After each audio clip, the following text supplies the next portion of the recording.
चारी दिशांनी असंख्य नाती नजरेला पडती शब्दरूपाने कथांमध्ये ती अलगद येऊनी रुजती नात्यांमधल्या किती दिसाव्या तरल गुंतागुंती उलगडू बघता हलक्या हाते गुंगुन जाते मती गुंगुन जाते मती.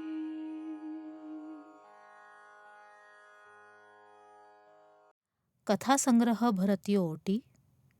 लेखिका डॉक्टर अनघा केसकर. कथा समांतर. वाचन वर्षा घाटपांडे. बरं का, उद्या मला दिवसभराच्या शिबिराला जायचंय. ऑफिसच्या कॅन्टीनमध्ये जेवशील ना एक दिवस प्लीज? सुजातानं श्रीरंगला विचारलं. अगं मी कुठेही जेवीन ग, पण अलीकडे तुझे हे असले उद्योग फार वाढत चाललेत हं. पूर्वी तुला हे फारसं आवडत नसे, म्हणजे मला तरी तसं वाटत होतं. केसांचा भांग पाडता पाडता त्यानं उत्तर दिलं. अरे मला आवडत नव्हतं असं नाही, पण तेव्हा कशाला वेळच नसायचा ना.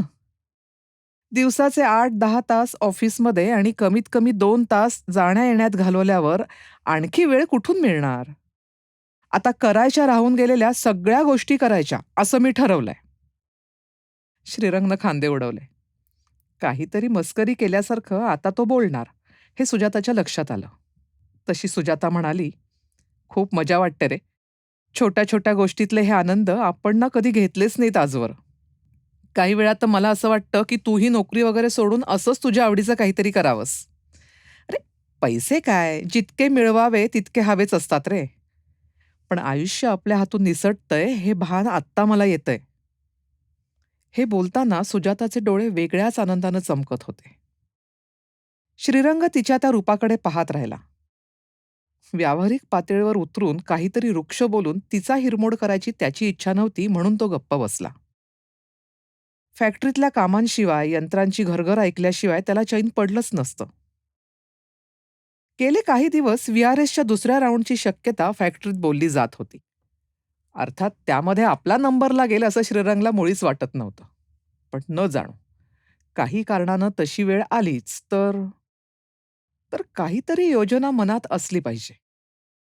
तसा विषयही परवाच लंच अवरमध्ये निघाला होता. त्यावेळचं बोलणं आठवून श्रीरंगाला समाधानाचं हसू फुटलं. अलीकडे थोडासा डळमळीत होणारा त्याचा आत्मविश्वास त्या तशा संभाषणातून पुन्हा बळकट होत असे. आणि म्हणूनच ते बोलणं आठवण्याचा एक छंद त्याच्याही नकळत त्याला लागून गेला होता. त्या दिवशी सहजच तांबोळी म्हणाला होता, तुझं बरं आहे रे, तुला प्रॉब्लेम नाही. पण आम्हाला विचार करून ठेवायला हवा. उद्या आमच्या हातावर श्रीफळ ठेवलं तर जायचं कुठे, करायचं काय, सगळे प्रश्न आहेत." तो पुढे काय बोलणार याचा अंदाज असूनही स्वतःच्या अहमला गोंजारून घेण्यासाठी मुद्दाम त्यानं विचारलं होतं. "माझं काय वेगळं आहे बाबा? अरे मीही तुमच्यासारखाच हातावर पोट असलेला मध्यमवर्गीय, मध्यमवयीन माणूस आहे. आणि माझी अशी काय जहागीर लागून गेली आहे? का मी कंपनीचा जावई आहे? जावई नसलास तरी तुझ्यावर बॉसची मर्जी आहे. आणि अर्थात you deserve it. You have done so much for the company. तुला टाटा करताना कंपनीला 10-10 विचार करायला लागेल." हे ऐकल्यावर नाही म्हटलं तरी श्रीरंग सुखावला होता. मनातल्या मनात खुश होत तो म्हणाला, "अरे कसलं काय? तुम्हाला माझ्याबद्दल प्रेम आहे ना म्हणून असं वाटतं. कंपनीचा फायदा आणि हित डोळ्यासमोर ठेवूनच सगळे निर्णय घेतले जातात. ते व्यक्तिनिरपेक्ष असतात. उद्या मला कुणी जा म्हटलं तर मला जायला लागेल." हे बोलतानाही त्याचा सुप्त हेतू आणखी तारीफ करून घेण्याचाच होता. शिवाय आपण निव्वळ आपल्या गुणवत्तेच्या जोरावर बॉस लोकांची मर्जी संपादन केलीये, हे त्या निमित्तानं त्याला अधोरेखित करायचं होतं. पण बुमरँगप्रमाणे ते अस्त्र त्याच्यावरच उलटलं होतं. हां, हे मात्र 100% खरं आहे. There is no place for personal favouritism. Times have changed. आता you have to prove your merit every time, Deshpande म्हणाला होता. त्याला आपल्याला टोमणा द्यायचा होता की तो आपलं एक सर्वसाधारण सत्य म्हणून सांगत होता याचा श्रीरंगला नक्की अंदाज येईना. पण त्या बोलण्यानं तो थोडा हिरमुसला मात्र झाला होता यात शंका नाही. मग नेहमीप्रमाणे त्याच्या मदतीला पाटोळे आला होता. त्याच्या निर्व्याज शैलीत तो म्हणाला होता, "अरे तो प्रश्न रंग्याबाबत येतच नाही.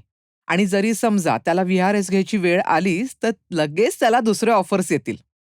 एवढी त्याची या फील्डमध्ये ख्याती आहे. आता तो कशाला नोकरी-बिकरीच्या फंदात पडतोय? लाथ मारेल तिथे पाणी काढण्याची धमक आहे. तो स्वतःचं वर्कशॉप टाकेल नाहीतर कन्सल्टन्सी सुरू करेल. अरे, करणाऱ्याला हजार गोष्टी असतात करण्यासारख्या. आणि इथला दांडगा अनुभव त्याला उपयोगी पडेल चांगला. मी तर म्हणेन त्यानं असंच करावं." तांबोळी ठामपणे म्हणाला होता. का कुणास ठाऊक, पण श्रीरंगला स्वतःविषयी जेवढा विश्वास नव्हता तेवढा या तांबोळीला होता. देव करो आणि यातलं काहीही न घडो असं श्रीरंगाला वाटत होतं. म्हणजे तो घाबरत होता असं नाही. पण ह्या अशा अडनिड्या वयात नवे बदल, नवी आव्हानं त्याला नको होती. पण तांबोळीसारख्या माणसांच्या ह्या विश्वासामुळे त्यालाही आपल्या कर्तृत्वाची बरीच खात्री वाटायला लागली होती. सुजाताच्या आजच्या बोलण्यानं एवढं सगळं श्रीरंगाला कामावर जाताना आठवलं. ते सर्व तो विसरूनही गेला असता. पण नेमकी त्याच दिवशी व्हीआरएसचा फतवा सोमवारी निघणार, अशी खात्रीलायक बातमी फॅक्टरीत एचआर डिपार्टमेंटकडून लीक झाली होती. तर्कवितर्क सुरू होते. श्रीरंगाच्या मनातही काहूर उठलं होतं. त्याला तसं कोणी काही म्हणालं नव्हतं, पण पाटील आपल्या नजरेला नजर द्यायचं टाळतोय अशी भावना त्याच्या मनात निर्माण झाली होती. जीएम पण काहीतरी सांगू पाहतायत पण स्पष्ट काही बोलत नाहीत असंही त्याला वाटलं होतं. काय ते विचारून सोक्षमोक्ष लावण्याच्या कल्पनेनंही त्याला घाम फुटला होता. तो घरी आला ते या बेचैनीतच. चहा घेता घेता सुजाता तिच्या त्या शिबिराबद्दल खूप काही सांगत होती. कुठल्याशा नॉन फॉर्मल एज्युकेशन देणाऱ्या संस्थेच्या चालकांशी तिची ओळख झाली होती आणि त्यांच्याबरोबर काम करायचं असं तिनं जवळपास पक्क केलं होतं. श्रीरंगचं आपल्या बोलण्याकडे लक्ष नाहीये हे तिच्या ध्यानात आलं नव्हतं. बराच वेळ तो गप्प असलेला पाहिल्यावर तिची ट्यूब पेटली. "काय रे? बरं नाहीये का तुला? तू असं गप्प का?" त्याच्या कपाळाला हात लावत सुजातानं विचारलं. "छे, मला काय धाड भरलीये? मी ऐकतोय तुझं व्याख्यान." जरा तिरसटल्या स्वरात तो म्हणाला. "ऑफिसमध्ये काही झालंय का? काहीतरी बिनसलंय हे नक्की. तुझ्या तोंडात 32 दात आहे का बघत होतो." "म्हणजे काय? अरे मी काय घोडं मारलंय बाबा तुझं? सकाळी बाहेर पडता पडता काय म्हणाली होतीस? कामावर जाणाऱ्या माणसाला असं कधी विचारू नये असं आमची आई म्हणायची." आता आपण असं काय वावगं बोललो होतो ते काही सुजाताला आठवेना. आपल्या वागण्यातल्या चुका काढायला याला नेमक्या आपल्या दिवंगत सासूबाई आठवाव्यात याचाही तिला संताप आला होता. या वेळेला माझी काय चूक झाली? मी तर तुला फक्त तिथेच जेवशील का एवढंच विचारलं होतं. तुझ्याप्रमाणे मी पण व्हीआरएस घ्यावी हे नव्हतं तू सुचवलंस. पैसे काय? कितीही मिळवले तरी थोडेच असतात. हे तत्वज्ञान कुणी सांगितलं होतं? सुजाता श्रीरंगकडे एकटक पाहत राहिली. त्याचा चेहरा हट्टी मुलासारखा दिसत होता. एखादं आवडतं खेळणं कुणी आपल्या हातातून ओढून घेतल्यावर होतो तसा. हळूहळू तिच्या डोक्यात प्रकाश पडायला लागला. हम्म. व्हीआरएसची सेकंड राउंड सुरू? आपल्या शुभेच्छा, दुसरं काय? एरवी तर्कशुद्ध बोलणारा श्रीरंग खूप नर्व्हस झाल्याशिवाय असं धादांत तर्कदुष्ट बोलला नसता. स्वारी बरीच गोंधळून गेलीये हे लक्षात आल्याबरोबर सुजाताचा पारा खाली आला. भेदरलेल्या, चूक बरोबरचं तारतम्य हरवून बसलेल्या श्रीरंगशी आत्ता काहीही बोललं असतं किंवा काही बोललं नसतं तरी तो त्रागा करणार होता. "तुला कंपनीनं व्हीआरएस घ्यायला सांगितलीये का? आणि समजा, असली तर असू दे. एवढं काय त्याच्यात? अरे आपण सगळी तरतूद केलेली आहे. तुझे जे पैसे येतील ते नीट गुंतव. कौस्तुभचा सीएचा शेवटचा ग्रुप राहिलाय, तो नक्की पास होईल. काळे असोसिएट्स त्याला घ्यायला उत्सुक आहेत. कालिंदी पुढच्या वर्षी टुरिझमचा कोर्स पूर्ण करेल आणि तिची जिद्द मी तुला सांगायला नकोच आहे. आत्तापासूनच जॉब हंटिंग सुरू केलंय तिनं. अरे तू कशाला एवढं टेन्शन घेतोयस? ज्याचं जळतं त्याला कळतं. तुला काय होतंय नुसतं बोलायला? हे बघ, निदान मला तरी हे सांगू नकोस. मलाही माझी नोकरी सोडायला लागली होतीच की. आणि तीही व्ही-आर-एस स्कीम आली म्हणून नाही. तुमच्या मातोश्रींना पाहायला घरात कुणी नव्हतं म्हणून. मीही काही सुखासुखी नोकरी नाही सोडली. कुठेतरी माझंही काहीतरी जळलं असेलच ना त्यावेळी. श्रीरंग गप्प राहिला. 6 वर्षांपूर्वी सुजाताला नोकरी सोडायला लागली होती. त्याचे बाबा अगोदरपासूनच हार्ट पेशंट. त्यात रमाबाईंना, त्याच्या आईला अर्धांगाचा झटका आला. मुलं म्हटली तर लहान, म्हटली तर मोठी. त्यांची महत्वाची वर्ष. सुरुवातीला श्रीरंग सुजाता दोघांनीही आलटून पालटून रजा घेतली. हाफ पे झाली. नोकर ठेवून पाहिले, त्यांनी चोऱ्यामाऱ्या केल्या. रमाबाईंचं आणि त्या ब्युरोच्या बायांचं काही पटेना. बाबांचा त्रागा सुरू झाला. रमाबाईंची दर 2 दिवसांनी रडारड. असे दिवस देव दाखवील असं वाटलं नव्हतं हो, अशा टाईपचं बोलणं. सगळ्यांना जीव नकोसा झाला होता. श्रीरंग तर मेटाकुटीला आला होता. खर्चापरी खर्च आणि घरात शांतता नाही. शेवटी सुजातानं व्ही-आर-एस घ्यायची ठरवलं. तेव्हा काही गोल्डन हँडशेक वगैरे भानगडही नव्हती. तिनं घरी बसायचं ठरवलं आणि जादूची कांडी फिरावी तसं सगळं सोपं सरळ होऊन गेलं. पुढची 2.5-3 वर्ष तिनं घराला बांधून घेतलं होतं नुसतं. इकडे श्रीरंगाची प्रमोशन, मुलांची आपापल्या क्षेत्रातली प्रगती नीट चालली होती. कुणाचं काही बिघडलेलं नव्हतं. तिला नोकरी सोडल्याचं काय वाटत असेल याचा त्याने विचारच फारसा केला नव्हता. त्याला आणि सासू-सासऱ्यांना कानकोंड वाटू नये म्हणून तिनंही त्याचा डांगोरा पिटला नव्हता. उलट सगळ्यांशी बोलताना कर्तव्यपूर्तीचा आनंद मिळाल्याचंच सांगितलं होतं. तिच्याबरोबरची बेहरे आता ब्रँच मॅनेजर झाली होती. आणि तिच्यापेक्षा कमी वकुबाची माणसं कितीतरी वर चढली होती. तिला त्याचं काही सुद्धा वाटलं नसेल. कितीतरी वर्षांनी प्रथमच असा विचार श्रीरंग करत होता.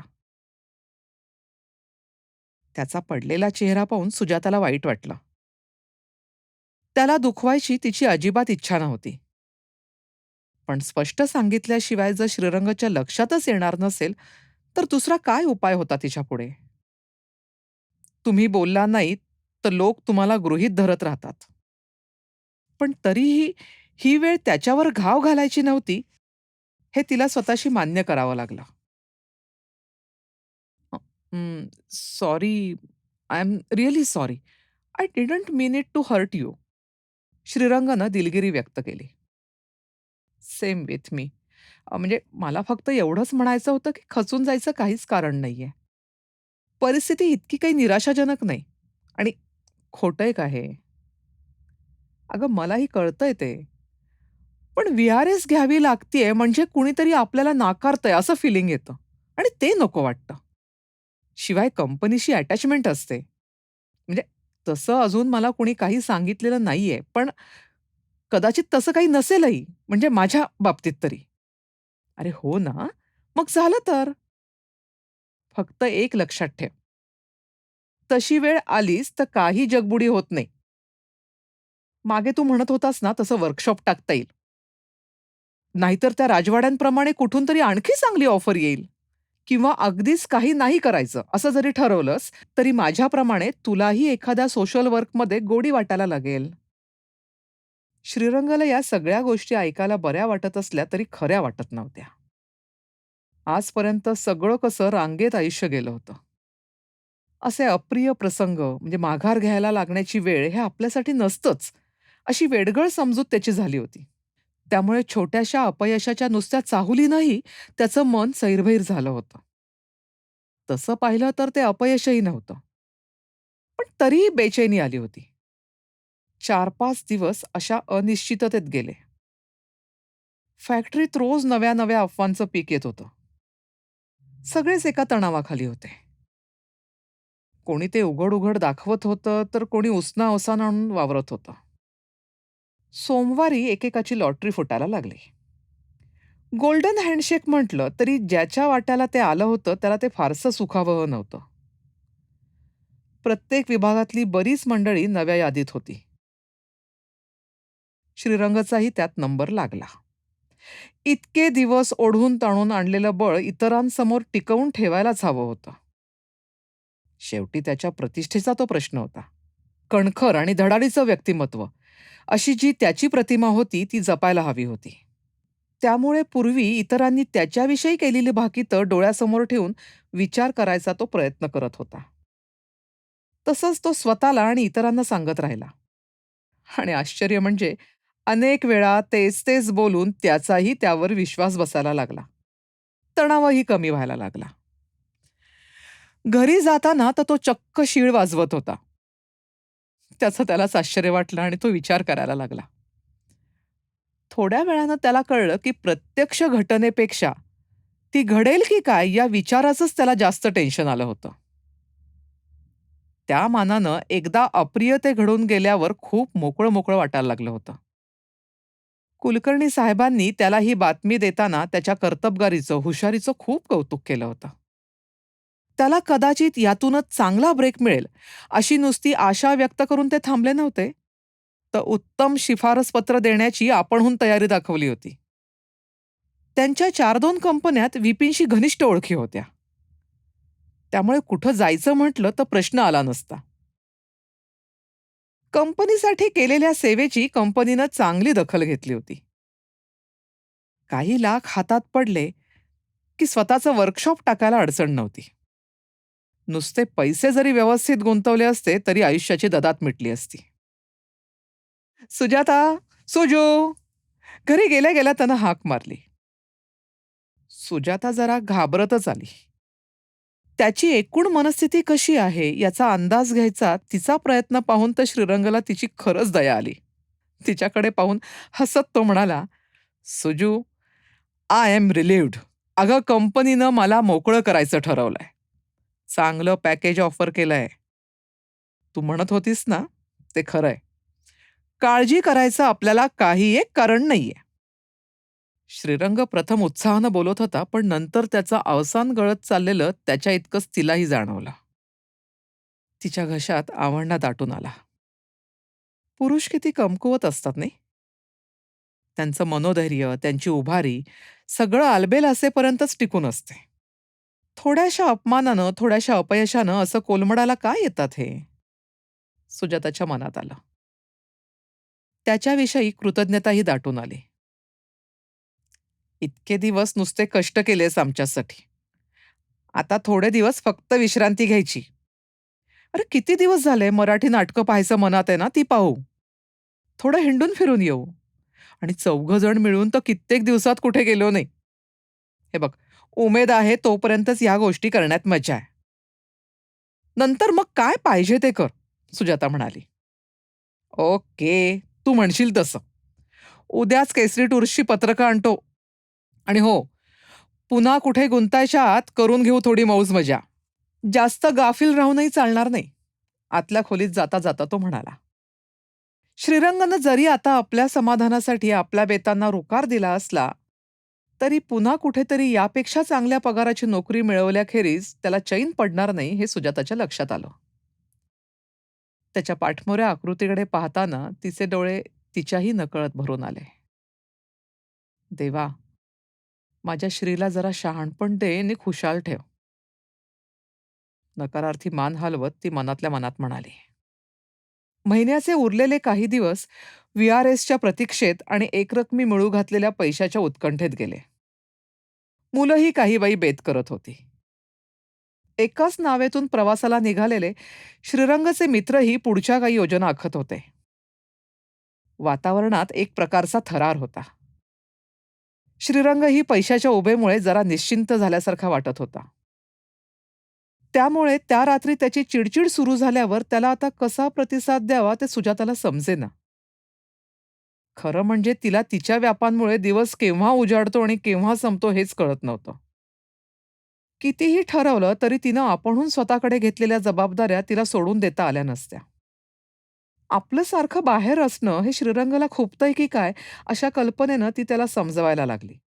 अरे कितीतरी आधीपासून आम्ही ही शिबिरं आणि कार्यशाळा ठरवलेल्या असतात रे. आणि त्यासाठी किती लोकांना वेळ काढण्यासाठी गळ घातलेली असते.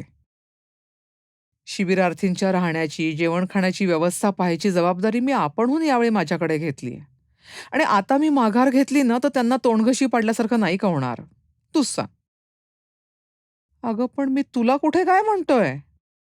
तुम्ही तुमचे सगळे बिझी आहात. मीच एकटा रिकामटेकडा आहे घरात. कळतंय मला हे. तो तुटकपणे बोलला. खरं सांगायचं तर सुजाताच्या जाण्याचा त्यानं फारसा गांभीरपणे विचारच केला नव्हता. पण तिचंच मन तिला खातंय हे आयतं लक्षात आल्यानंतर त्याबद्दल तिला आणखी अपराधी वाटायला लावण्याचा मोह काही त्याला आवरला नव्हता. वड्याचं तेल वांग्यावर काढायला यापेक्षा चांगली संधी त्याला मागून मिळाली नसती. अरे असं काय करतोयस तू श्री? मी तसं कधी तुला म्हटलंय का? अरे मुलं सुद्धा तुझं मन जपायचा सतत प्रयत्न करत असतात हे तुला कळत नाहीये का? का असा वैतागतोयस उगीच? कळवळून सुजाता त्याला समजावत होती. त्यानं त्याचा राग शांत होण्याऐवजी आणखीनच उसळून आला. अगं मी काय कुक्कुलं बाळ आहे का जपत राहायला? तुमच्या या वागण्यामुळे सारखं उलट मला जाणवत राहतं की मी कीव करण्याची वस्तू झालोय आता.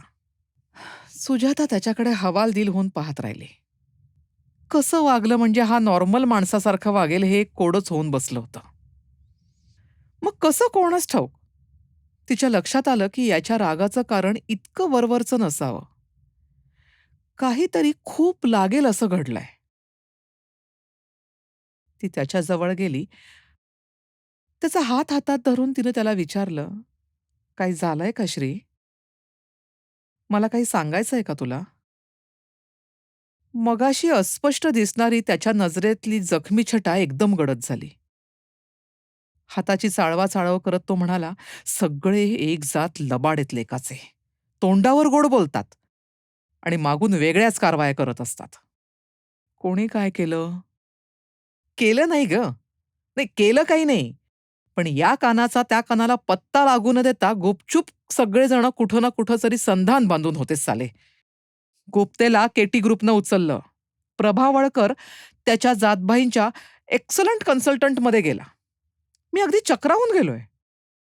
पाटोळे म्हणाला की ही मंडळी आधीपासूनच कुणाकुणाला गुळ लावून हिंडत होती. अरे मग त्यात काय झालं एवढं? प्रत्येक जण आपापलं हित पाहणारच ना. आणि तुलाही ऑफर्स येतीलच ना. अरे आत्ताशी कुठे आठवडाही झाला नाही तुला कंपनी सोडून. तुला खरंच असं वाटतंय? की मला बरं वाटावं म्हणून तू असं बोलतीयस? कुलकर्ण्यांनी मला एकट्याला शिफारस पत्र दिलेलं नाही, बऱ्याच जणांना दिली आहेत. आणि सगळ्यांची शिफारस करणं म्हणजे कुणाचीच न करण्यासारखं आहे ना. मी काय म्हणतोय ते तुला कळतंय ना? मला तर आता मुळीच होप्स वाटत नाहीयेत. भेदरलेल्या लहान मुलासारखा श्रीरंग तिला चिकटला. अरे वेड्यासारखं काय बोलतोयस? सगळं काही ठीक होणार आहे.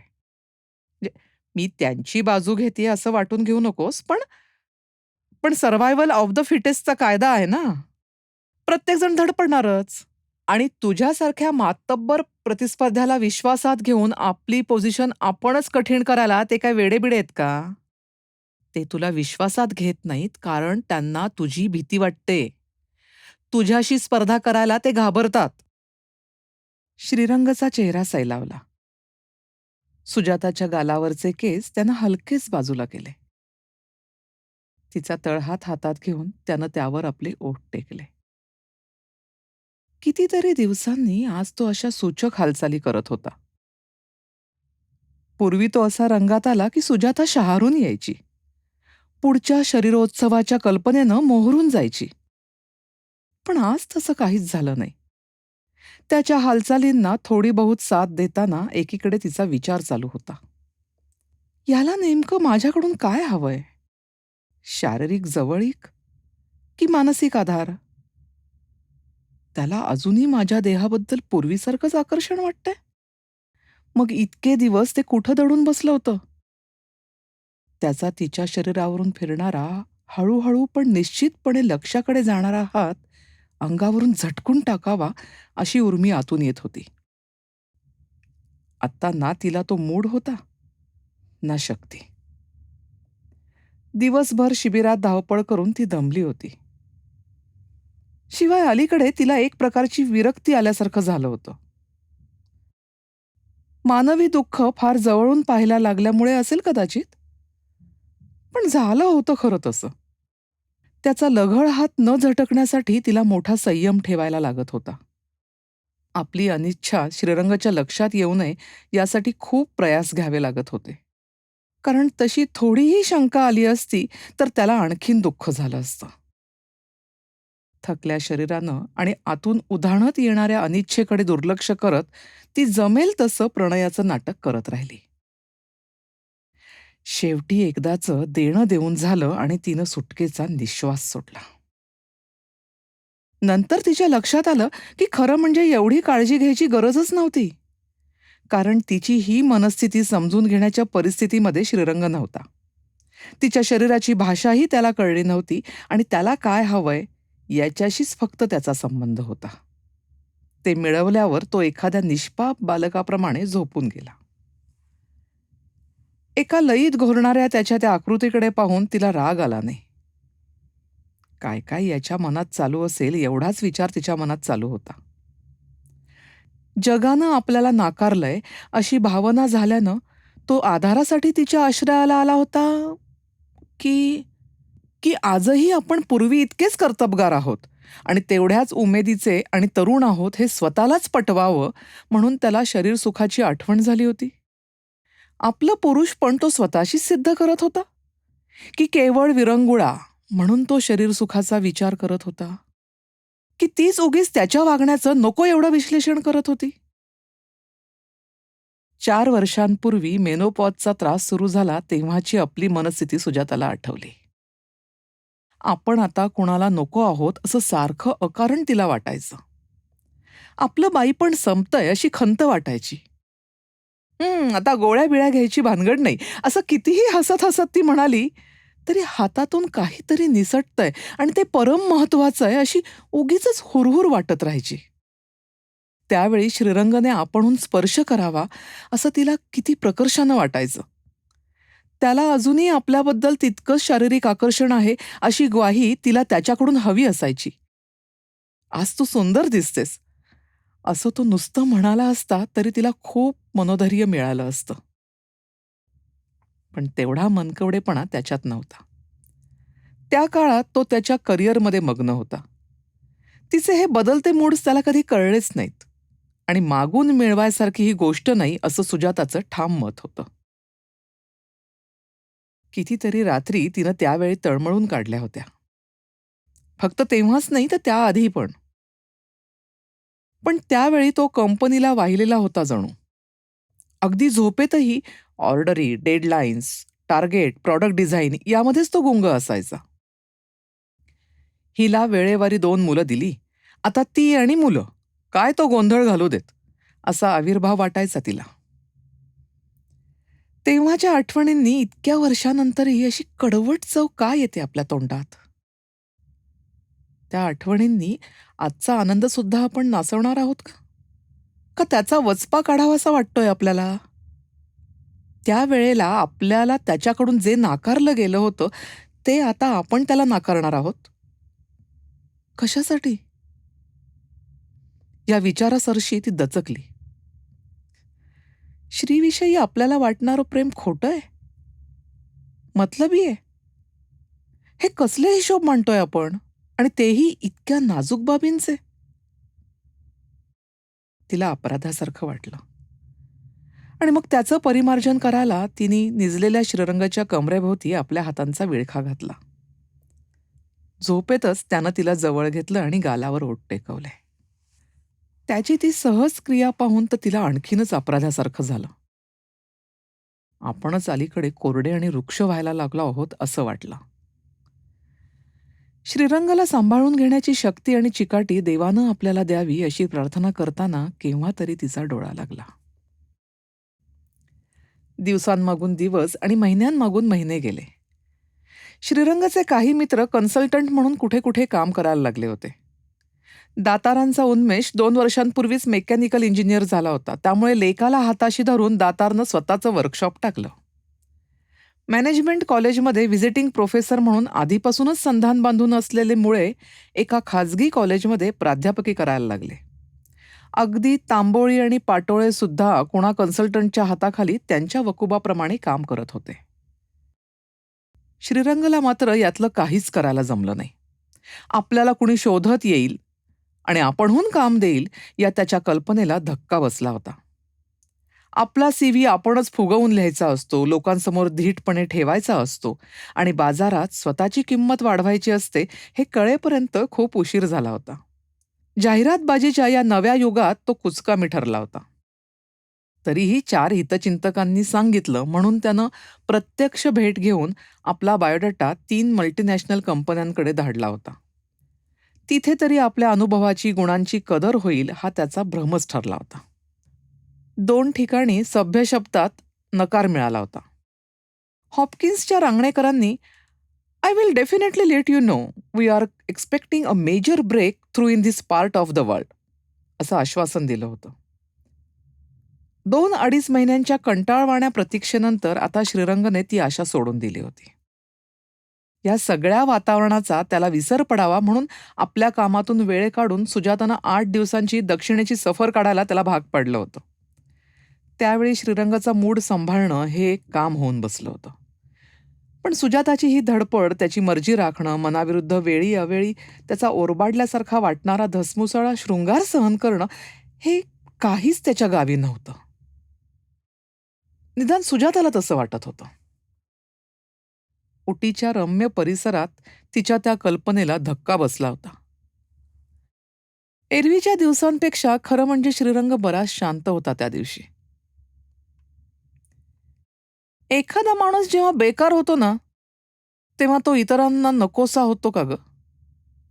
अनपेक्षितपणे त्यानं तिला विचारलं. म्हणजे काय म्हणायचंय तुला? सावधपणे तिनं श्रीरंगाला विचारलं. अलीकडे त्याच्याशी कोणत्याही विषयावर बोलायला तिला धास्तीच वाटायची. नाही म्हणजे प्रत्यक्ष बायकोलाही तो लगेच रिपल्सिव्ह वाटायला लागतो का? केवळ आज त्याच्याकडे नोकरी चाकरी नाही म्हणून आपला जोडीदार सर्वथा निरुपयोगी झालाय असं वाटतं तुम्हा बायकांना? तिच्या नजरेला नजर भिडवून त्यानं विचारलं. सुजाताच्या चिकाटीची मर्यादा आता संपत आली होती. तरीही मनात 10 आकडे मोजून तिनं उसन्या शांतपणाने उत्तर दिलं. हे बघ, उगीच वाकड्यात शिरून बोलू नकोस. त्याचा आणि याचा काही संबंध नसतो हे तुला चांगलं ठाऊक आहे. पण हे बोलताना तिची नजर आपसूक खाली झुकली. आपल्याला वाटतो तेवढा श्री दूधखोळा नाही हे तिला कळत होतं. आजकाल शृंगारात, प्रणयात आपलं मन नसतं हे त्याच्या लक्षात आलंय. याचा त्यानं आत्तापर्यंत उल्लेख केला नसला तरी त्याच्या सगळं लक्षात आलंय हे तिला कळून चुकलं होतं.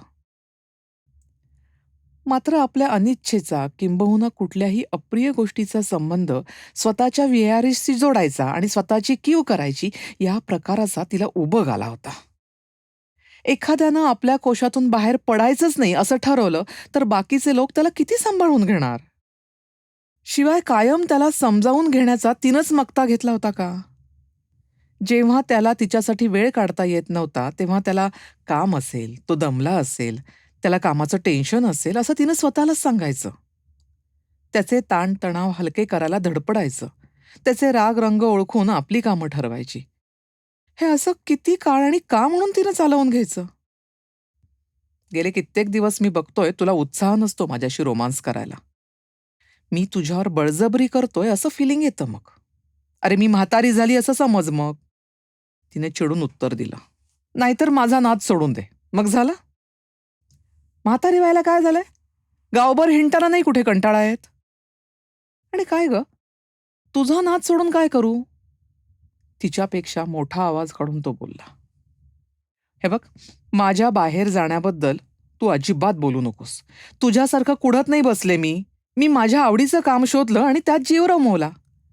आता ते काम हेच माझं सर्वस्व आहे. तू कितीही आदळआपट केलीस तरी मी ते सोडणार नाही.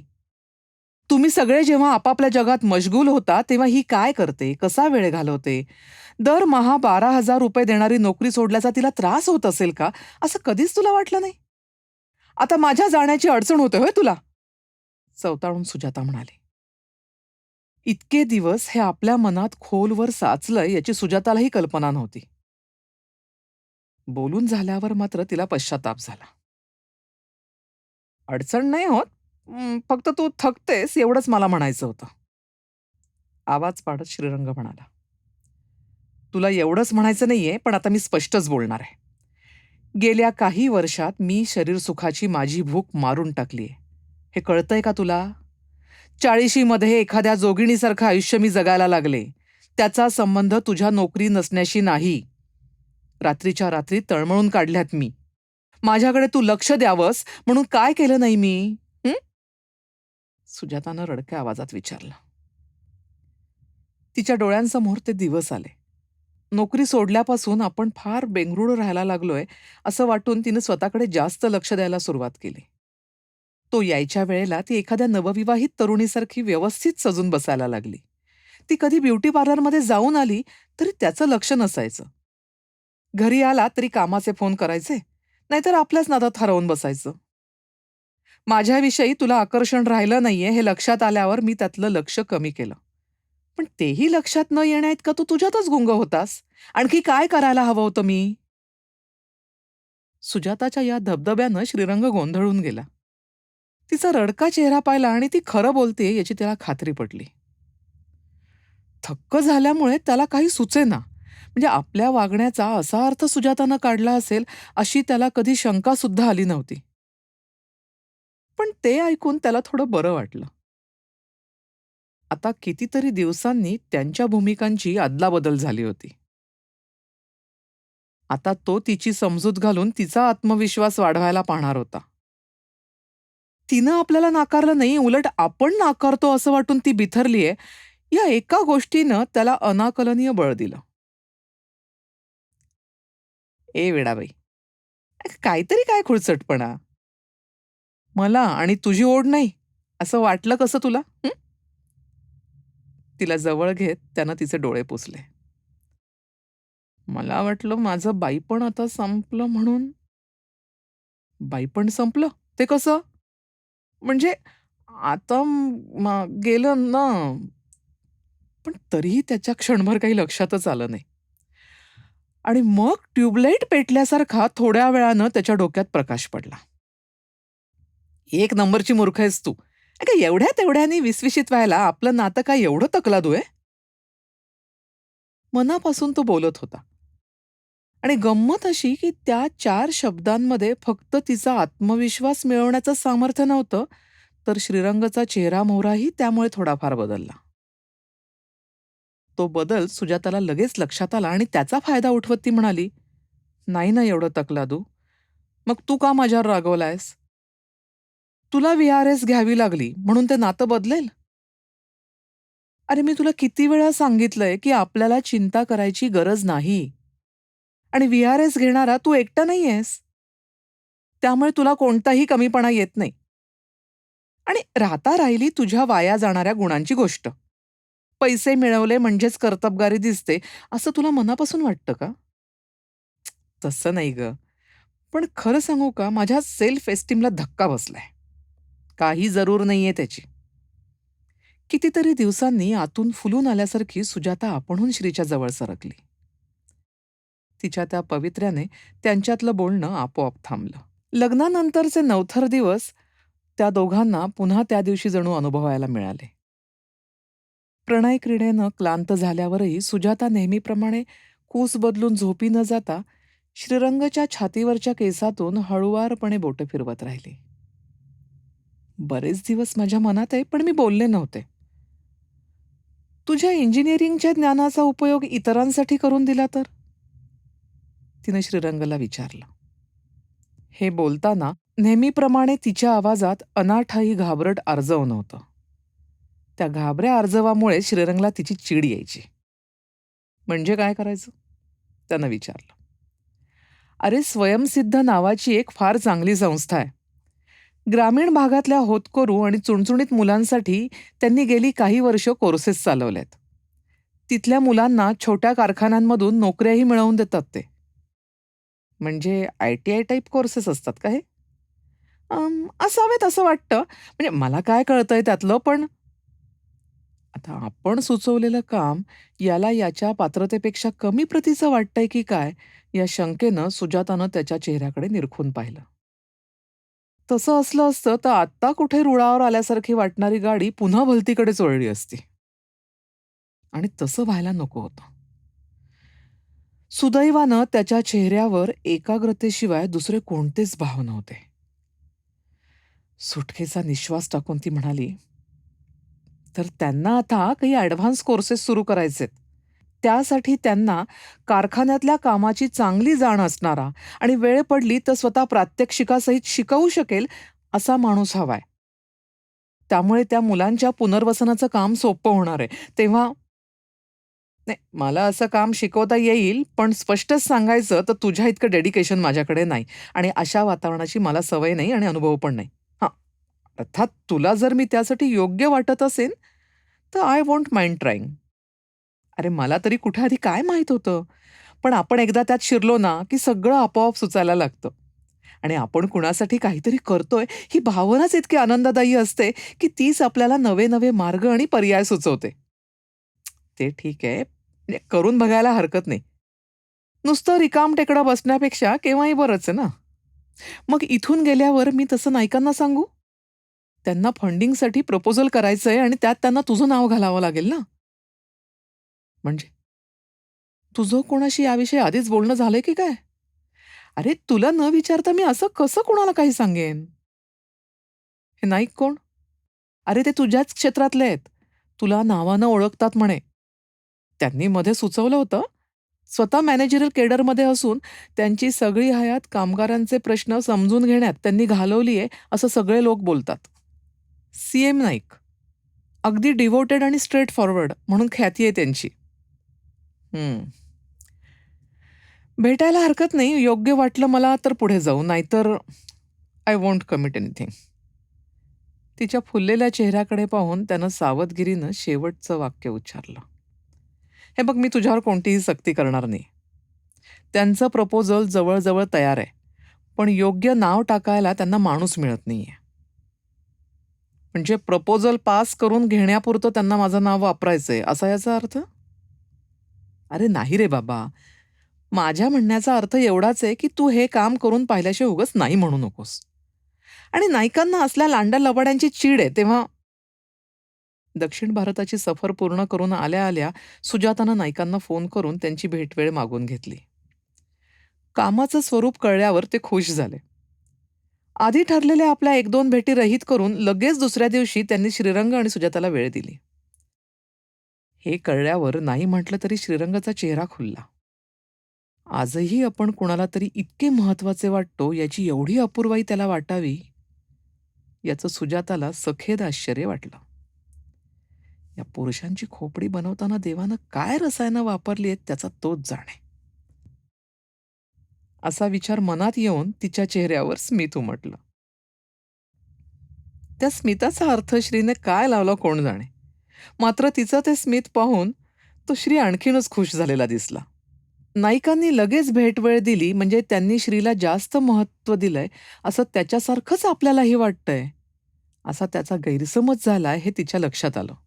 तरी ती काहीच बोलली नाही. नायिकांची भेट कल्पनेपेक्षा जास्त चांगली झाली. गेल्याबरोबर नाईक चटकन उठून आले आणि अगत्यानं श्रीरंगचा हात हातात घेऊन ते त्याला आत घेऊन गेले. त्याच्या अनुभवांविषयी, कामातल्या प्रावीण्याविषयी भरभरून बोलत राहिले. दोघांची क्षेत्र तीच असल्यानं समान आवडीचे आणि माहितीचे अनेक विषय निघत गेले. त्यामुळे श्रीरंगानं प्रकल्पात सहभागी होण्याचा विषय निघाला तेव्हा श्रीरंग अगदी रिलॅक्स्ड होता, उल्हासित झालेला होता. साहजिकच कोणतेही आढेवेढे न घेता तो कबूल झाला. नायकांच्या डोक्यात खूप कल्पना होत्या. त्या प्रत्यक्षात उतरवणं सोपं नव्हतं याची त्यांना आणि श्रीरंगाला कल्पना होती. पण त्यांच्या उत्साहाची लागण श्रीरंगाला लगेच झाली आणि पुढच्या आठवड्यापासून तो नियमितपणे जायला लागणार हेही ठरलं. प्रकल्पाचा प्रस्ताव मंजूर व्हायला काही वेळ लागणार असला तरी त्यासाठी लागणाऱ्या सोयीसुविधा उभारण्याच्या दृष्टीनं दोघांनीही पावलं उचलायला सुरुवात केली. त्यासाठीचा निधी संस्थेकडून मंजूर करून घेण्यातले अडथळे श्रीरंग जवळून पाहत होता. या सगळ्या गोष्टीत तो केव्हा पुरता बुडून गेला हे त्याचं त्यालाही कळलं नाही. आता त्याच्या डोक्यात आणि बोलण्यातही सारखे तेच संदर्भ यायला लागले. सुजातासारखा तोही झपाटल्यागत धडपडायला लागला. काही यंत्र आणि अवजारं घ्यायची होती. त्यासाठी श्रीरंगच्या पूर्वीच्या ओळखी उपयोगी पडल्या. यंत्र जागच्या जागी बसवताना दिवस रात्र तो नियोजनापासून ते प्रत्यक्ष कारवाईपर्यंत लक्ष देत होता. नायिकांचं नाव आता त्याच्या बोलण्यात वारंवार येत असे. तेही प्रत्येक गोष्टीत त्याचा सल्ला घेत. आता त्याला कुढायला आणि चिडचिड करायला मुळी वेळच नव्हता. 3 महिन्यानंतर कार्यशाळा उभी राहिली. पहिल्या बॅचमध्ये 10 जण घ्यायचे होते. 35 जणातून त्यांची निवड करून कोर्स सुरू झाला. कामगाराला सुपरवायझर ग्रेडला लवकर जायचं असेल तर त्याला प्रथमपासून व्यवस्थापनाची साधी सोपी मूलभूत तत्व सांगायला हवीत, त्याच्यात नेतृत्व गुण निर्माण व्हायला हवेत, अशा तऱ्हेनं शिक्षणक्रम आखला होता. प्रशिक्षणार्थींच्या वागण्या बोलण्यातून त्याचे अपेक्षित परिणाम दिसत होते. या सगळ्यातून त्याला एक दमडाही मिळत नव्हता तरी त्याची तक्रार नव्हती. दरम्यानच्या काळात त्याचे पूर्वीचे सहकारी काय करत आहेत, पूर्वी आश्वासनं देणारे तथाकथित हितचिंतक कशात गर्क आहेत याचा थोडाही विचार श्रीरंगनं केला नाही. आता राग येण्यासाठीही त्यांची आठवण त्याला येईनाशी झाली. तो कंपनीत जात होता तेव्हा त्याला सटरफटर गोष्टींसाठी वेळच मिळायचा नाही. त्यामुळे मित्रमंडळींशी गप्पा टप्पा, काव्यशास्त्र, विनोद हे सगळं विसरल्यासारखं झालं होतं. आता पुन्हा एकदा नातेवाईक आणि इष्टमित्र यांच्याशी संवाद सुरू झाला. स्वतः मेकॅनिकल इंजिनियर असूनही सेवाभावी संस्थेसाठी तो काम करतोय हे कळल्यावर इतरांच्या डोळ्यात जो एक प्रकारचा आदर दिसायचा तो पाहून श्रीरंगला प्रथम मजा वाटायची, नंतर अभिमान वाटू लागला. कधीतरी एखाद्या दुकानात संस्थेतलं कोणीतरी भेटायचं आणि आदबीनं बोलायचं. मग इतर उपस्थितांच्या चेहऱ्यावरही कौतुक उमटायचं. ते त्याला सुखावून जायचं. पहिल्या बॅचला उद्योगात सामावून घेण्यासाठी 4 लोकांकडे शब्द टाकताना श्रीरंगला मुळीच अवघड वाटलं नाही. तो स्वतःसाठी काहीच मागत नव्हता, त्यामुळे लाज वाटायचं काही कारण नाही असं त्याला वाटत होतं. एकतर त्यांच्याकडे शिकलेली माणसं खरंच सामान्य कामगारांपेक्षा कुशल असायची.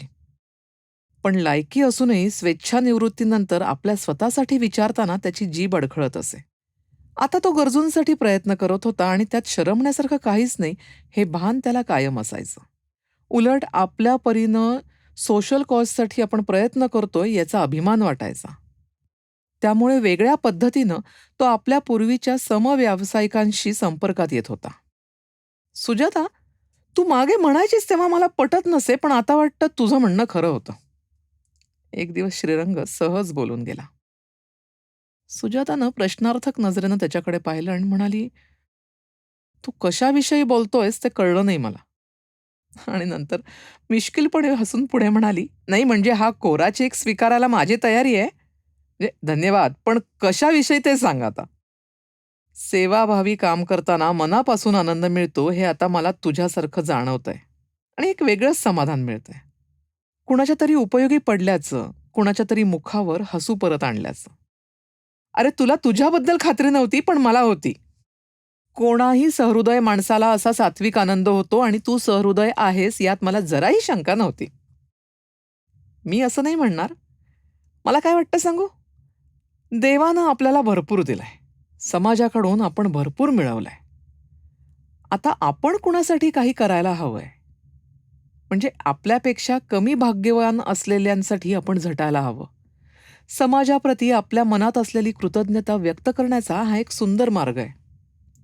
अगदी माझ्या मनातलं बोललास बघ, ती त्याच्या नजरेत नजर मिसळत म्हणाली.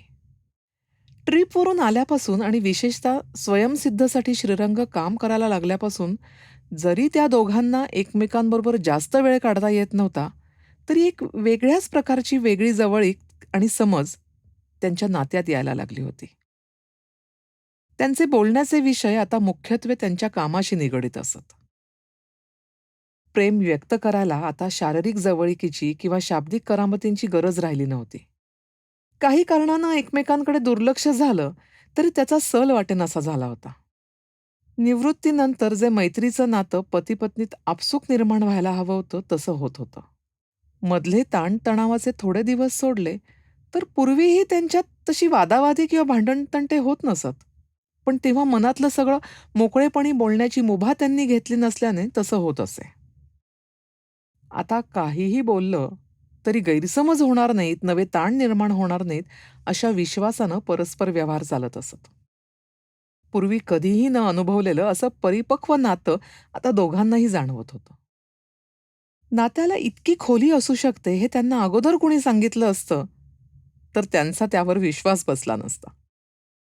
आपले बाबा ऑनररी कामातही स्वतःला इतके झोकून देऊन काम करू शकतात यावर मुलांचाही विश्वास बसत नव्हता. श्रीरंगाने आजवर अंगीकारलेल्या मॅनेजमेंटच्या तत्वात मोबदल्याचा विचार सर्वप्रथम करण्याची सवय त्याला सहजी विसरता येणार नाही असा त्यांचा कयास होता आणि श्रीरंगनं तो खोटा पाडला होता. म्हणूनच मजेनं ते आता श्रीरंगाला आईचा चेला म्हणायला लागले होते. त्यालाही त्याची मजा वाटायची. हे सगळं असंच चालत राहणार असं वाटताना एक वेगळं वळण त्यांच्या आयुष्यात येऊ घातलं होतं. त्याची नुसती चाहूलही कुणाला लागले नव्हते. रात्रीची जेवणं नुकतीच झाली होती. मुलं टीव्हीवरची कुठलीशी मालिका पाहण्यात दंग होती. सुजाता टेबल आवरून दुसऱ्या दिवशीच्या कामांची आखणी करण्याची डायरी घेऊन विचारमग्न अवस्थेत बसली होती. फोनची घंटा वाजली. श्रीरंगानं फोन उचलला तरी सुजाताचं लक्ष आता फोनवरच्या संभाषणाकडे वळलं होतं. श्रीच्या इकडच्या टोकाच्या बोलण्यावरून पूर्ण संभाषणाचा अंदाज बांधायला ती सज्ज झाली होती. मिस्टर श्रीरंग वाकनीस आहेत का? अनोळखी पण आत्मविश्वासाने भरलेल्या आवाजात कोणीतरी श्रीरंगची चौकशी करत होतं. हो बोलतोय. आपण? तो म्हणाला. मी रांगणेकर, हॉफकिन्समधून बोलतोय. आठवलं? नमस्ते. अहो किती दिवसांनी आठवण काढलीत. कसं काय चाललंय तुमचं? उत्तम. मागे मी तुम्हाला आमच्या प्लॅन्सविषयी बोललो होतो. We are doing fine. अर्थात तुम्हाला कल्पना असेलच, प्रेसने आम्हाला चांगलं कव्हरेज दिलंय. हो, पेपरमध्ये वाचतो अधूनमधून. पण प्रत्यक्ष कोणाच्या गाठीभेटी नाहीत, कारण सध्या तसं कारणच पडत नाही मला. तेच विचारायला फोन केला होता. I won't beat around the bush. सरळ मुद्द्यालाच येतो. सध्या कुठे आहात? काय करताय? आमच्याकडे येताय का? बोला, तुमच्या कॅलिबरचा माणूस आम्हाला हवाय. अर्थात तुम्ही कुठे काही कमिट केलं असेल तर? नाही, सध्या काही नाही. म्हणजे तसं सोशल वर्क म्हणून काहीतरी करतोय, पण ऑफिशियली कुठे जॉईन वगैरे झालेलो नाहीये. पण हे तुम्ही का विचारताय मला कळलं नाही. मी तुम्हाला आमच्याकडे यायची ऑफर देतोय. येताय का बोला. नेमकं काय मनात आहे तुमच्या? म्हणजे तुमची ही कन्फर्म ऑफर समजायची का? हो, म्हणूनच तर आपणहून फोन केला मी. तुम्ही बरेच नाराज झालेले दिसताय. नाही, आमच्याकडून उशीर झाला मान्य. पण प्रोजेक्टच्या अंमलबजावणीत इतक्या अडचणी येत गेल्या की सगळं प्रत्यक्षात उतरायला इतके दिवस लागले. बरं, काहीतरी कॉन्क्रीट प्रपोजल माझ्या हातात असल्याशिवाय मी तरी तुम्हाला काय सांगणार? सांगा. नाही, नाराज नाही, पण मला वाटलं ठीक आहे, जाऊ दे. असं म्हणून श्रीरंग जोरात हसला. आता सुजाता आणखी सावधपणे ऐकायला लागली. कोण आणि कशाला त्याची विसर पडलेली जखम पुन्हा उघडी करतंय असं तिच्या मनात येऊन गेलं. पण तसं धास्तावून जायचं कारण दिसत नव्हतं. श्रीरंग चक्क मोठ्याने हसत होता आणि कसल्याशा ऑफरविषयी बोलत होता. इतके दिवस लागले सगळं मटेरियलाइज व्हायला? टाइम आणि कॉस्ट ओव्हररन्सचा प्रॉब्लेम झाला असेल नाही? मला ही काहीच कल्पना नव्हती. मला वाटलं तुम्ही आता आम्हाला बहुधा विसरलात, मोडीत काढलत. पुन्हा एकदा गडगडाटी हास्य झालं आणि तो पुढे म्हणाला, नाही नाही, उद्या नाही जमणार, पण शुक्रवारी चालेल. नक्की भेटू. तेव्हाच बोलू ना काय ते. येस. अच्छा, गुड नाईट. श्रीरंगचं बोलणं संपेपर्यंत घरातले सर्वजण प्रश्नार्थक चेहऱ्याने त्याच्याभोवती जमले होते. काहीतरी विशेष घडतंय हे मुलांच्याही लक्षात आलं होतं. आणि जे काही घडतंय ते श्रीरंगाला अतिशय आनंद देणारं आहे हे त्यांना कळून चुकलं होतं. कुणाचा फोन? फोन खाली ठेवल्या ठेवल्या सुजातानं विचारलं. अगं, तुला मी मागे म्हणालो होतो बघ त्या रांगणेकरांविषयी. त्यांचा होता फोन. श्रीरंगाच्या प्रफुल्लित चेहऱ्यावरचे गारवट पिंगट डोळे आता लकाकत होते. पण हे रांगणेकर कोण हे सुजाताला जाम आठवत नव्हतं. तो पुढे काय सांगतो हे ऐकायला ती उत्सुक होती. बाबा, सांगा ना पटकन काय ते, काय झालंय तरी काय? अगदी लॉटरी लागावी असा आनंद झालेला दिसतोय तुम्हाला. कौस्तुभनं विचारलं. येस, तसं म्हणायला हरकत नाही. सुजू, तुला आठवतंय? मी VRS घेतली तेव्हा हॉपकिन्स मोठ्या एक्सपान्शनच्या योजना आखत होतं. त्यावेळी या रांगणेकरनं मला सांगितलं होतं की जरा थांबायला लागेल, वेळ लागेल. वेळ आली की तो मला उचलायला उत्सुक होता. ही रिअली मेंट इट. पण त्याच्याकडून बरेच दिवस मला काही कळलं नाही तेव्हा वाटलं की तो मला खोटी आश्वासनं देतोय. I thought it was a decent way of saying no. I was really hurt and fed up with the industry. But now, well, let us see. ते तुम्हाला ऑफर देत आहेत बाबा? आता प्रश्न विचारायची कालिंदीची पाळी होती. अगदी तसंच नाही म्हणता यायचं, पण हो, मला त्यांनी चर्चा करायला बोलवलंय. अर्थात माझ्या क्वालिफिकेशन्सना साजेल अशीच पोस्ट आणि रेम्युनरेशन ते ऑफर करतील. एवढं बोलून तो सुजाताकडे वळला. एखाद्या स्पर्धेत बक्षीस मिळवलेल्या शाळकरी मुलासारखा तिला तो सांगत होता. तो म्हणे मला विचारायला थोडा कचरत होता. मला अजून कोणी पळवलं कसं नाही याचं त्याला अगदी नवल वाटलं. मी फक्त सोशल वर्क म्हणून काहीतरी करतोय हे ऐकल्यावर तो चक्क थँक गॉड म्हणाला. आय फील सो इलेटेड नाव. बघ, उगीच त्रास करून घेतलास की नाही इतके दिवस. बाकी त्यामुळे आऊट घटकेसाठी का होईना नायकांना चांगला जोडीदार मिळाला. मी लगेच स्वयंसिद्ध सोडल्यासारखं काय बोलतेयस तू? अगं, आत्ताशी कुठे ऑफर आलीये. अजून कितीतरी बर्ड्स आणि इफ्ट्स आहेत. एखाद्या लहान मुलाला समजवावं तसं तो म्हणाला. त्याचा स्वतःचा तरी त्यावर विश्वास होता की नाही राम जाणे. सुजाता डोळे रोखून पाहत राहिली. त्याची नजर खाली वळली. कमॉन बाबा, तुम्ही आता काय करणार आहात ते आपल्या सगळ्यांना माहितीये आणि त्यात काही गैर नाही. फॅक्टरीत गेलात की you are in your elements. कौस्तुभनं हसत हसत म्हटलं. खरंय, वाय प्रिटेंड? श्रीरंगनं कबूल केलं. सुजाता मात्र विचारात पडली होती. नायकांची याच्यावर किती भिस्त होती. शिवाय त्याच्या सोकॉल्ड पडत्या काळात नायिकांच्या स्वयंसिद्धनंच तर श्रीरंगला सावरलं होतं. हे तो सहज विसरला तरी ती विसरू शकत नव्हती. नवं खेळणं मिळाल्यावर जुनी खेळणी टाकून नव्यात रमणाऱ्या लहान मुलासारखं त्यानं हरखून जावं हे तिला खटकत होतं. एखादी संस्था तुम्हाला पगार देत नसेल तर तिच्याशी तुमची कोणतीच बांधिलकी नसते. त्या संस्थेतल्या गरजू तरुण मुलांशी याला काहीच घेणं देणं नाही. समाजाचं देणं देण्याविषयी तो जे काही बोलला होता त्याचं काय? का स्वतःलाच समजवायचा त्याचा तो एक प्रयत्न होता? वैयक्तिक भरभराटीच्या पहिल्या संधीच्या नुसत्या दर्शनानं सामाजिक बांधिलकीची ती भावना मावळली होती. इतकी ती वरवरची आणि तकलुपी होती. हॅलो, तुझं लक्ष कुठं आहे? अगं, मी तुझ्याशी काहीतरी महत्वाचं बोलतोय. आताच्या त्याच्या मूडशी विसंगत अशा खरखरीत आणि त्रासिक आवाजात श्रीरंग म्हणाला. सॉरी, मी वेगळ्याच विश्वात बुडाले होते रे. हां, काय सांगत होतास तू? सुजातानं दिलगिरी दाखवत विचारलं. सुजाताचा वेंधळेपणा पाहून कालिंदी आणि कौस्तुभ जोरात हसायला लागले. पण श्रीरंगाच्या चेहऱ्यावर अजूनही रागीट भाव होता. तरीही नंतर कितीतरी वेळ तो अजून त्याच्या हातातही न आलेल्या नोकरीविषयी, हॉपकिन्स कंपनीच्या जनमानसातल्या प्रतिमेविषयी बरंच काही सांगत राहिला. सुजाताही त्याच्या बोलण्याकडे आपलं लक्ष आहे असं खोटं खोटं दर्शवित राहिली. सुजाताची नाराजी त्याला समजली तरी नसावी किंवा त्यानं त्याकडे दुर्लक्ष तरी केलं असावं. मघाच्याच तिच्या बोलण्यातल्या उपहास मिश्रित औट घटकेची मदत हा शब्दप्रयोग आणि त्यात अनुस्यूत असलेली खंत त्याला स्पर्शून गेली नव्हती. आपलं आपलं म्हणवणाऱ्या माणसांनाही आपण किती कमी ओळखतो असं तिच्या मनात आलं. रात्री अंथरुणावर पडल्यावर श्रीरंग लगेच घोरायला लागला.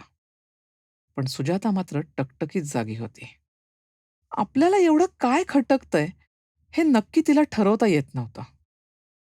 श्रीरंगाला चांगली नोकरी मिळाल्यानं तिच्या संसारात पुन्हा पहिल्यासारखी आबादी आबाद होणार होती. त्याला समाधान मिळणार होतं, 4 लोकात प्रतिष्ठा मिळणार होती. गरजा कमी करून मन मारायची यापुढे कोणालाही जरूर पडणार नव्हते. मग तिला नेमकं का अस्वस्थ वाटत होतं? असे विचार करत करत केव्हा तरी ती निद्राधीन झाली. सकाळी तिला जाग आली तेव्हा श्रीरंग केव्हाचाच जागा होऊन अंथरुणात तसाच लोळत होता. तिला जाग आलेली पाहताच त्यानं तिच्या अंगाभोवती आपला हात लपेटला. "तू नायकांना काय सांगणार आहेस?" तिनं विचारलं. तो तिच्यापासून बाजूला झाला. त्याच्या त्या एका कृतीतून त्याचा राग, तिनं प्रतिसाद न दिल्यानं झालेला अपेक्षाभंग व्यक्त झाला होता. आणि सुजाताचं ते लक्षात आलं. "काय सांगणार म्हणजे? खरं ते सांगायला काय चोरी आहे?" उगाचच उसळून तो म्हणाला. "नाही तसं नाही रे, पण ते तुझ्यावर अवलंबून आहेत ना म्हणून विचारलं." उजाडल्या वादावादी नको म्हणून मवाळकीच्या स्वरात तिनं स्पष्टीकरण दिलं. "मी काही अगदी त्यांना तोंडघशी पाडणार नाही. 4-8 दिवस मिळतीलच की त्यांना. त्यात काहीतरी व्यवस्था करतील ना ते." सुजाताकडे बघायचं टाळत श्रीरंग म्हणाला. नाईक तेवढ्या 8 दिवसांच्या काळात काहीही करू शकणार नव्हते हे सुजाता इतकंच श्रीरंगाला पण माहीत होतं. आणि एक सांगतो, त्याचं टेन्शन तू घ्यायचं काहीच कारण नाही. तो माझ्यातला आणि नाईकांच्यातला प्रश्न आहे. You are not accountable for that. नव्या नोकरीची नुसती चाहूल लागल्याबरोबर तो आणि ती यांच्यातलं कमी झालेलं अंतर कणाकणानं वाढायला लागल्याची ही एक खूण होती. छे, मी कशाला टेन्शन घेऊ? मी फक्त विचारलं. खांदे उडवून ती म्हणाली. या परिस्थितीत काय चांगलं काय वाईट हे फक्त ती त्याला सुचवायला बघत होती. ते त्याच्या लक्षात आलं नव्हतं असंही नाही, कारण त्यानं तिची नजर चुकवली होती. कोण कुणाला अकाउंटेबल आहे हा इथे प्रश्नच नव्हता. आपली बांधिलकी आपण किती मानतो हा प्रश्न होता. आणि हे जर श्रीरंगाला समजून घ्यायचंच नसेल तर ती त्याला समजवत बसणार नव्हती. शिवाय माझे प्रश्न, तुझे प्रश्न आणि ते आपले आपण स्वतंत्रपणे सोडवायचे आहेत हे श्रीरंगानं तिला अप्रत्यक्षपणे सुचवलं होतं. त्याचा तिला वाटणारा सल त्याला दखल घेण्याइतकाही महत्वाचा वाटत नव्हता. अपेक्षेप्रमाणे रांगणेकरांशी झालेली बोलणी श्रीरंगाला मान्य होतील अशीच होती. आणि लगेच पुढच्या आठवड्यात त्याला कामावर रुजू व्हायचं होतं. त्यापूर्वी स्वयंसिद्ध संस्थेतल्या लोकांनी श्रीरंगासाठी एक निरोप समारंभ आयोजित केला होता. आणि त्याचं बोलावणं करायला स्वतः नाईक घरी आले होते. ते घरी आले त्यावेळी नेमकं श्रीरंगाला महत्वाच्या कामासाठी लगेच बाहेर पडायचं होतं. त्यामुळे त्यांच्याशी थोडं बोलून झाल्यावर दिलगिरी व्यक्त करून त्यांची त्यानं रजा घेतली. सुजाताच्या वागण्यातला तणाव नाईकांच्या लगेच लक्षात आला. त्याचं कारणही लक्षात आलं. आणि म्हणूनच श्रीरंग बाहेर गेला तरी सुजाताशी बोलायला ते थांबले. चहा घेता घेता ते सहज बोलल्यासारखं म्हणाले, "बरं झालं. श्रीरंगांना त्यांच्या योग्यतेचं काम मिळालं. अहो ते आपल्याबरोबर काम करत होते हा त्यांचा चांगुलपणा. आणि त्यात ते फार दिवस रमणार नव्हते हे उघड होतं. पण जेवढे दिवस स्वयंसिद्धचं ते काम करत होते तोपर्यंत त्यांनी खूप झटून काम केलं. आय एम हॅपी फॉर हिम." खरं तर मला खूप अवघड वाटतंय. तुमची त्यांच्यावर किती भिस्त होती ते मला ठाऊक आहे. तुमच्या जागी एखादा असता तर. तिने आपलं वाक्य अर्धवट सोडलं आणि मान खाली घातली. तिला हातानंच थांबवत ते म्हणाले, "अहो तुम्ही कशाला एवढं मनाला लावून घेताय? तुमच्या संस्थेत काम करायचंय म्हणून किती माणसं दर 2 दिवसांनी विचारायला येतात सांगा आपल्याला. त्या सगळ्यांची भावना सच्ची असते याची मला खात्री आहे. सामाजिक बांधिलकीमधून काम करायचं या कल्पनेवर लोकांचं प्रेम असतं. पण असं काम करायचा त्यांचा पिंड नसतो. आणि म्हणून तर शेवटी हाताच्या बोटावर मोजण्याइतकी माणसं उरतात. अशा वेळी कामासाठी परत न येणाऱ्या लोकांवर तुम्ही नाराज होता? नाही ना? अहो मग श्रीरंगाने यापेक्षा वेगळं तरी काय केलंय? अहो ते सगळे माझे कुणीही नसतात आणि त्यांच्यावर नाराज व्हायचा मला हक्कच नाहीये. केवळ श्रीरंग तुमचे पती आहेत म्हणून त्यांच्यासाठी वेगळे आणि अधिक कडक निकष लावणार तुम्ही? तसं नाही, मी श्रीरंगावर नाराज नाहीये. मी चांगल्या वाईटाचं लेबलही लावत नाही. पण मला वाईट वाटतं. हे पहा, तुमच्यापेक्षा या क्षेत्रात मी जास्त काळ आहे. एक सांगू? सगळी माणसं इथे नाही रमत. इथे कोण टिकणार याचा आम्हाला अंदाज असतो. आणि ती जोपर्यंत आपल्याबरोबर असतात तोपर्यंत त्यांचा पुरेपूर उपयोग करून घेता आला तरी खूप काही साध्य होतं. अहो, आमचं केवढं मोठं काम वाकनिसांनी केलं. ते नसते तर हा प्रस्ताव मंजूर करून घेणं अवघडच होतं. आणि प्रशिक्षण वर्गाची घडी बसवणंही अवघड होतं. केवळ त्यांच्यामुळे हे साध्य झालंय. तेव्हा तुम्ही तुमच्या मनातली ही अपराधी भावना काढून टाका. नाईक साहेब, अहो तुम्ही तरी हे बोलून मला लाजवू नका. मनात आणलं असतं तर श्रीरंगप्रमाणे तुम्हीही हे सगळं मिळवू शकला असतात. पण तुम्हाला तो मोह झाला नाही. एक गोष्ट तुम्ही विसरता. मी स्वेच्छेनं इथे आलोय. परिस्थितीच्या रेट्यानं नाही. किंवा माझ्या प्रिय व्यक्तीला मी इथे काम केलेलं आवडतं म्हणून नाही. आणि मला त्यातून मनापासून आनंद मिळतो म्हणून मी हे करतो. त्यागाच्या भावनेनं प्रेरित होऊन नाही करत. तुम्ही पण तुमच्या आनंदासाठीच करता. पण सगळी माणसं सारखी नसतात हे आपण समजून घ्यायला हवं. प्रत्येकाचे आनंद मिळवण्याचे मार्ग निराळे असतात आणि शेवटी प्रत्येक माणूस हा आपल्या आनंदासाठीच झटत असेल तर कोणी श्रेष्ठ कनिष्ठ असं कसं असू शकेल? सेवाभावी काम करणाऱ्या माणसानं तर ह्या असल्या गंडापासून जाणीवपूर्वक दूर असायला हवं आणि कुणाचंही मूल्यमापन करण्याचा मोह टाळायला हवा. कळतंय का मी काय म्हणतोय ते? थोडं थोडं कळतंय पण सगळंच पटतंय असं मात्र नाही. आणि असंच जर म्हणायचं ठरवलं तर कोणाच्याही कुठल्याही वागण्याचं कशाचंही समर्थन करता येईल.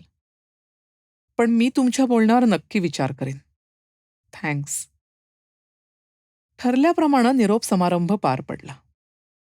त्यात श्रीरंगच्या मनमिळाऊपणाविषयी, कर्तबगारीविषयी आणि निरलस स्वभावाविषयी भाषणं झाली. नायकांनी पण त्याचं मनापासून अभिनंदन केलं. त्याला उत्तर देताना श्रीरंगनेही संस्थेसाठी यापुढेही जमेल तसं, जमेल ते काम करण्याचं आश्वासन दिलं. श्रीरंग अगदी आनंदाच्या परमोच्च शिखरावर असल्यासारखा भासत होता. त्याला तसं बघून सुजाताला बरंही वाटत होतं आणि वाईटही. अनेक कारणांसाठी. त्याच्या बाबतीत थोडासा तिचा भ्रमनिरास झाला होता. भविष्यातल्या दुभंगलेल्या आणि समांतर जाणाऱ्या वाटांची भीतीही वाटत होती. मुळातच समांतर नसणारे आपले मार्ग माणसं स्वेच्छेनं समांतर का करतात? आपण असं काही करतो याचं दुःख जाऊ दे, पण श्रीरंगाला जाणीव तरी होती की नाही कोण जाणे. एखादी सुंदर सफर करून आल्यावर आपल्या नेहमीच्या कंटाळवाण्या दिनक्रमाला लागण्याच्या कल्पनेनं जसं जीवावर येतं तसं तिला काहीसं वाटत होतं. गेल्या 4-6 महिन्यातलं त्यांचं सोनेरी सहजीवन आता संपलं होतं जणू.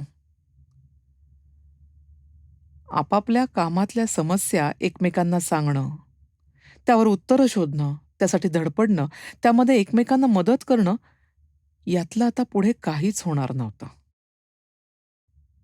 तिच्या दृष्टीनं ते शेअरिंग आणि केअरिंग खूप खूप मूल्यवान होतं. आणि ते हातातून निसटू पाहत असल्याची खंत श्रीरंगाला वाटत होती? का सोशल वर्कप्रमाणे तोही त्याच्या दृष्टीनं एक टाइमपास होता? आयुष्यामध्ये बाकी काहीच नाही मिळालं तर करण्याचा? या विचारापाशी ती आली आणि तिला आपल्या मनाच्या अनाकलनीय हुरहुरीचा पूर्ण अर्थ सूर्यप्रकाशाइतका स्पष्ट दिसला. Doctor Anagha Keskar production 2022